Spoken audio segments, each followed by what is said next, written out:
Pagpak man mga panahon. El. Hindi pandasin mango.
Pagkatapos naming mabisi ng mga ilang araw dahil galing kami sa city, dahil kami ay bumili ng aming supply pang isang buwan, dumalaw kami dito sa garden para tingnan sana ang aming mga tanim na watermelon para i-harvest kung sila ay pwede na. Pero nadismaya kami dahil yung mga malalaki na aming inaabang-abangan ay sira na pala sila, no? Kasi sa mga bagyo na dumaan ng mga nakaraang linggo. So halos araw-araw na pag-ulan. Kaya hindi na nila kinaya. Kakaunti man o marami, maliliit man o malalaki ang aming mga ani. So narapat lamang na ipasalamat sa Panginoon, no? Dahil ito biyaya galing sa Kanya, ang kalakasan, ang buhay natin ay nanggaling sa Kanya.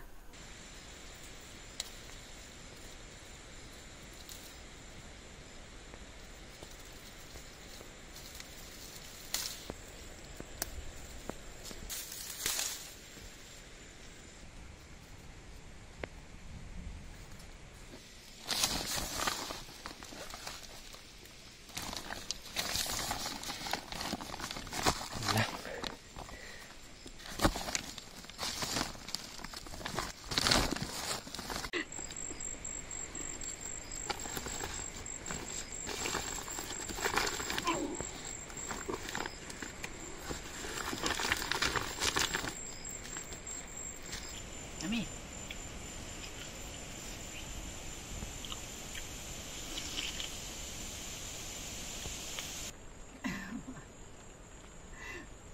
Hindi, noong una. Alam niya kasama siya. Kinukumbinsi bag-ayan na. Samoy, mamali ang tati. Ay, ayam tawid na tayo, ayam.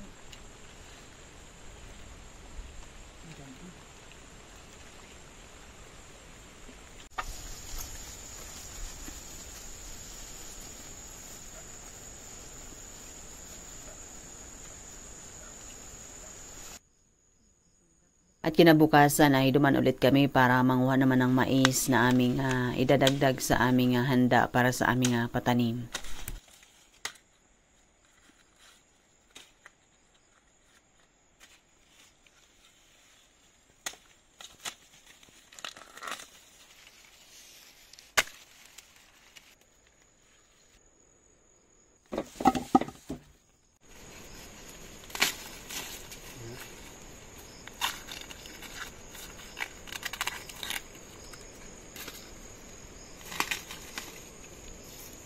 Corn.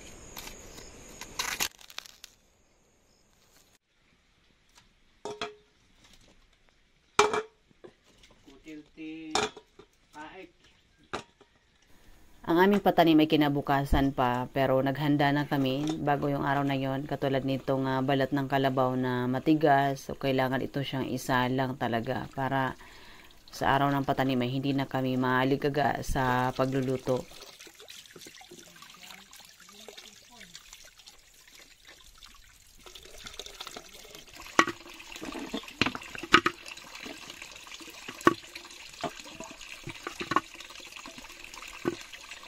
ba't minsan si Mayo ni Mami sa jaman kami sabi. Ang primali na. Sarah.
At kinabukasan sa araw ng aming patanim ay biglang bumuhos ang ulan na may kasama pang hangin.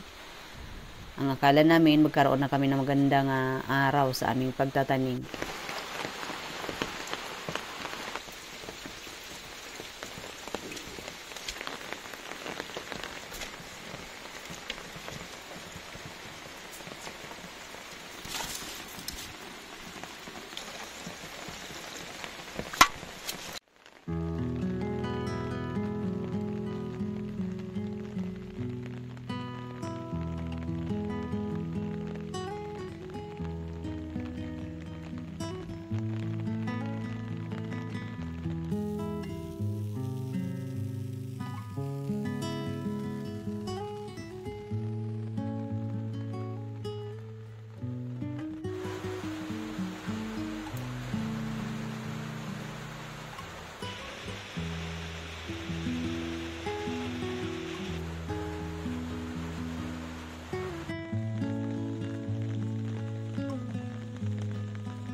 niya ang bilog mga antak ko.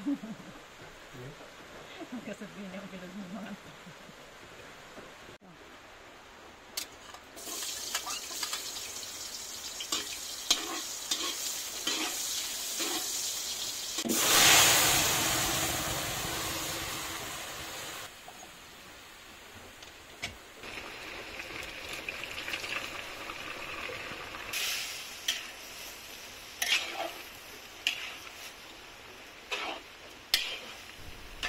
Sa hindi familiar sa pagkain ito, so ito ay tinatawag na binungor dito sa Kalinga. Isa ito sa traditional na pagkain dito.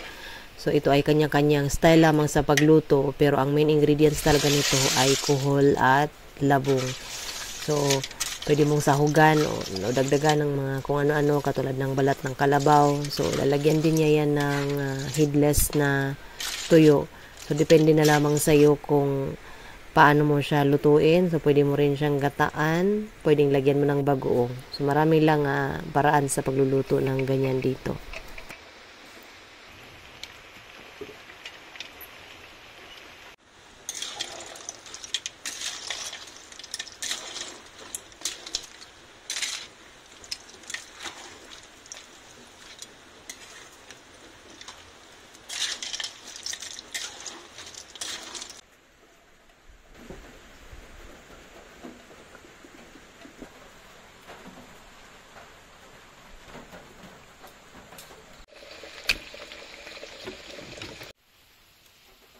At ito naman ay igat, no, para meron silang sabaw. So nakahuli na naman siya sa ilog.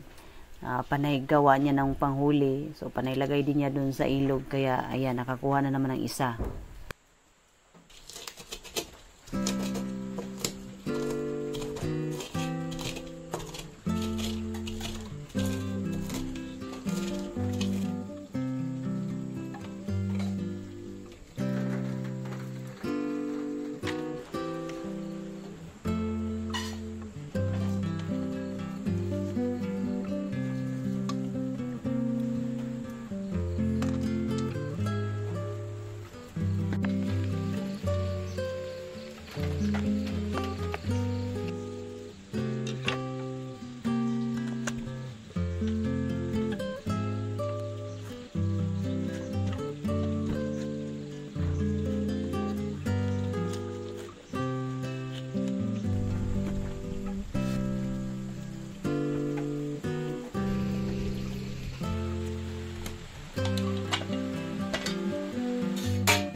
Naman puyo dyan tamahan to dyan.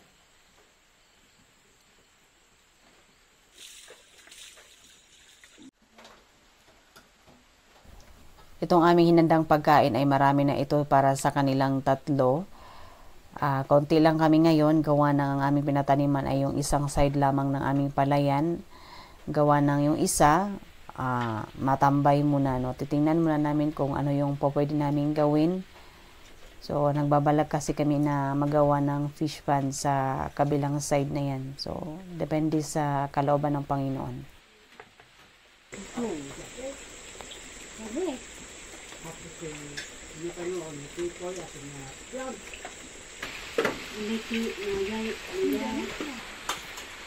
Parang ako. Jaja. Mga anak, 5 o'clock.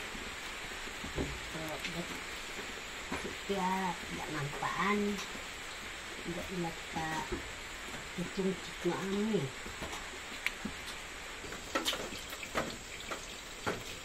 Sinubah mo dyan na ito.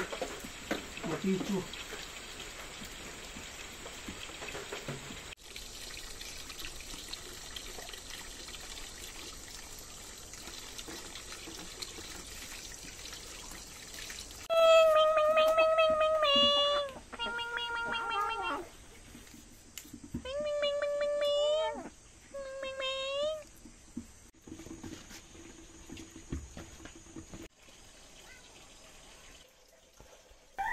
At ngayon, ako na naman ang magbida-bida kasi gagawa ng kanilang merienda. So, itong aking gagawin ay siopaw.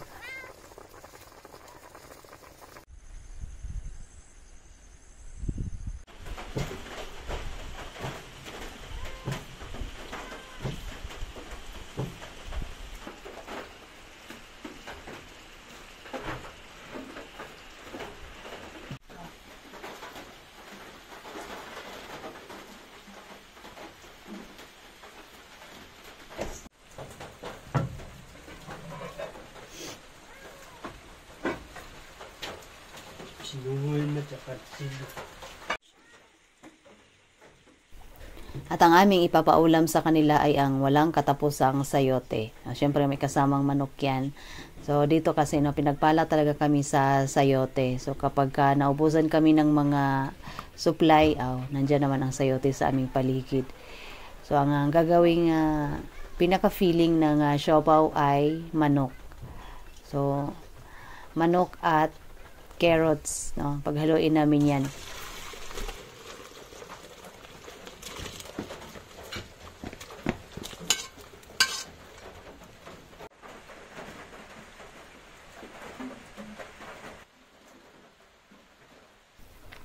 At ayan na time pressure na kasi malapit ng mag-2:00 at hindi pa tapos umalsa ang dough. So, paras na kami nitong dalawa. So, buti na lamang walang mga bata na aming sasawayin ngayon kasi naiwan sila lahat sa kanilang lola. So, kung nagkataon na umakyat ang lola, so, kasama din ang mga yon na mga 4 na bata ang aming sawayin or mahigit pa.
Kaya man ito.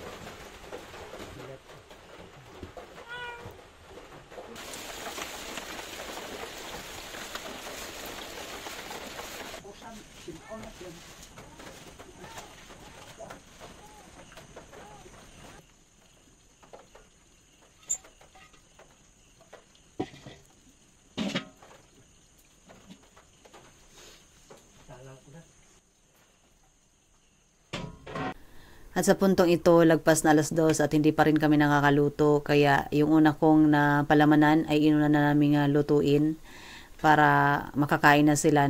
Malapit-lapit nang mag-3:00.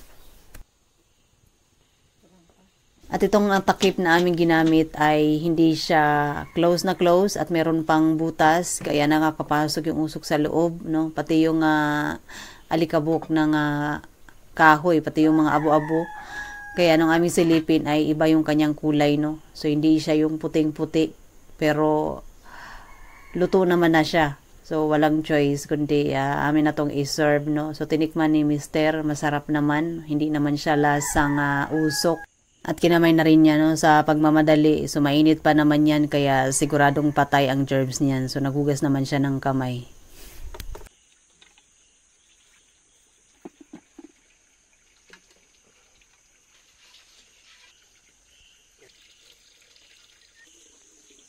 Ito yung pangalawang batch na aking pinigura. So, nilagay ko na lamang dyan sa may bintana dahil wala na akong space na mapaglagyan. At nakahinga na rin kami ng malalim dahil makakakain na rin sila. At sabi ko naman na sabihin nyo na lamang na masarap. Pero sa totoo lang, masarap naman talaga. Sarap ito.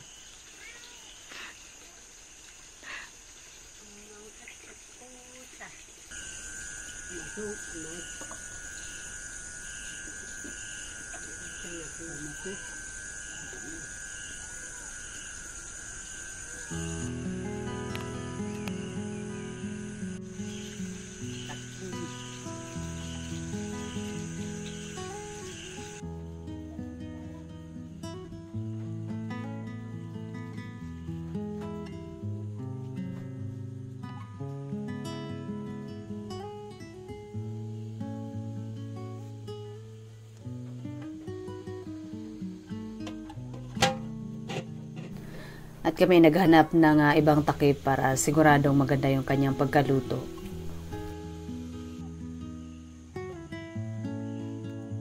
Ito ipapasalubong namin sa mga pamangkin at sa lola na punong-puno ng sakripisyo para sa kanyang mga apo.